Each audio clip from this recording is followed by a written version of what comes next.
자, 사주 안에 보면 어떤 사람은 부자가 될 상이고 또 어떤 사람은 귀함이 될 상이 있습니다. 이렇게 수생목, 목생화가 됐다는 것은 나를 밖으로 드러낸다는 얘기거든요.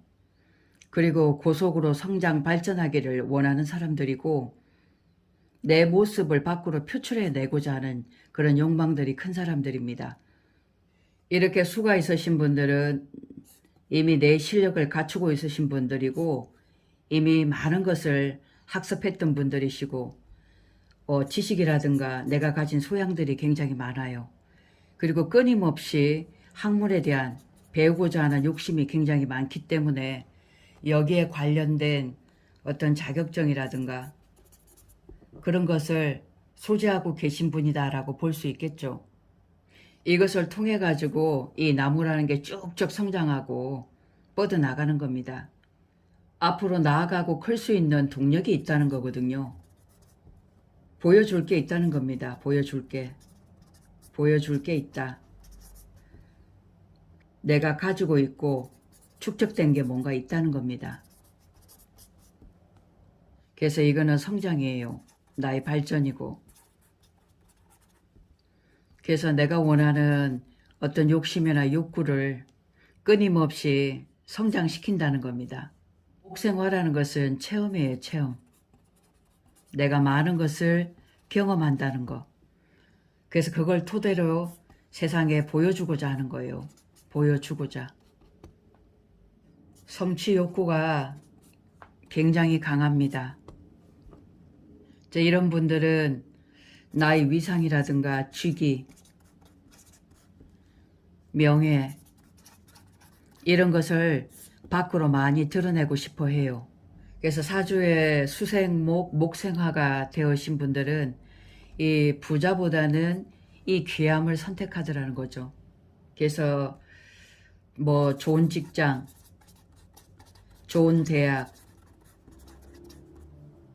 남들이 볼 때 뭔가 눈에 드러나는 모습들이 있잖아요. 그런 것들을 아주 귀하게 생각하는 사람들이다라는 거죠. 이 화라는 것은 쭉쭉 위로 뻗어나가는 거잖아요. 그죠?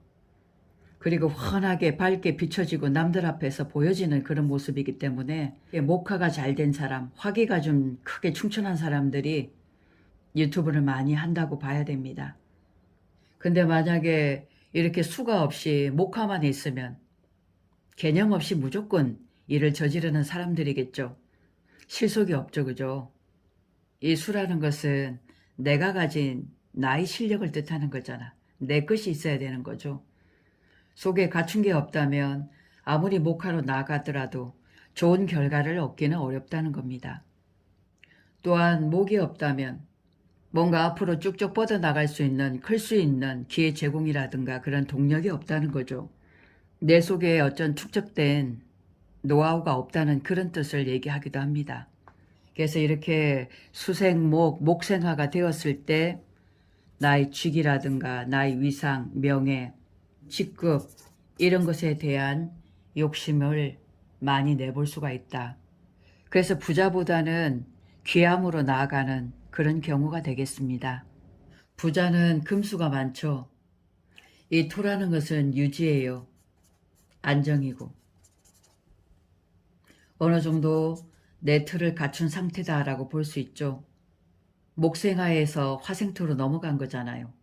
직장 내에서 보면 어떤 부장이라든가 계장 그 정도의 자리다라고 볼 수 있죠. 그래서 토생금 금생수라는 것은 내실을 다지는 겁니다. 내실. 이 금이라는 것은 맺고 끊음을 굉장히 잘하는 거죠. 처음부터 아닌 것은 선택하지 않는다는 겁니다. 실리적이고 돈 되는 것만 선택한다는 거죠. 그죠? 내실이 있다는 것은 굉장히 시속적이라는 거죠. 이게 보면 실리주의가 될 수 있고 개인주의가 될 수가 있습니다. 그리고 일단 냉정한 면도 있죠. 그래서 이미 취사 선택에 있어서 될 거를 선택하는 분들이고 가차없이 맺고 끊음이 용단이 강하신 분들이고 굉장히 실리적이면서 내 실속을 차리시는 분이기 때문에 이분들이 알짜배기 이런 알짜배기 부자들이 많더라 그 말이죠. 이 토생금 금생수라는 것은 결과의 결과주의죠. 모은다는 의미를 가지고 있어요. 그러니 이런 분들은 계산이 굉장히 빠르죠. 계산적이죠. 그죠? 그리고 아주 실무에 능통한 사람들입니다. 그래서 사주의 천간으로 임수나 계수 그리고 갑을 이 병화죠. 그죠? 수생목, 목생화 이런 사주들은 직이죠. 그죠? 이런 것에 대한 관심, 나의 명예를 굉장히 소중히 여기는 분, 그쪽에 욕심이 많으신 분이다. 이렇게 볼 수 있겠습니다. 그리고 우리 정화나 경금, 신금과 임수, 실속, 안정을 추구해서 부자, 이 부자가 되고 싶은 이런 분들이에요. 그래서 사주에 반드시 이렇게 정화, 화기가 있어야 돼요. 그냥 금수만 있어서는 되질 않겠죠. 그래서 어제도 본 사주가 신금일주인데 해월에 났어요. 정화를 가지고 있어. 이렇게 뿌리가 있습니다. 금생수하고 있죠. 그리고 이 정화가 있어요. 정화의 입장에서는 이 유금을 바라고 있기 때문에 이 유금이 정화에선 천월 귀인이 되겠죠. 이런 사주는 정말 실속파입니다. 실속파. 항상 마음에서 돈을 갈구하고 부자가 되기를 원해요. 그래서 항상 그러한 기회를 보고 있으면서 아주 열심으로 살아가는 그런 사주다라고 볼 수 있겠습니다. 그래서 오늘은 부귀에 대한 이야기를 한번 풀어봤습니다. 고맙습니다.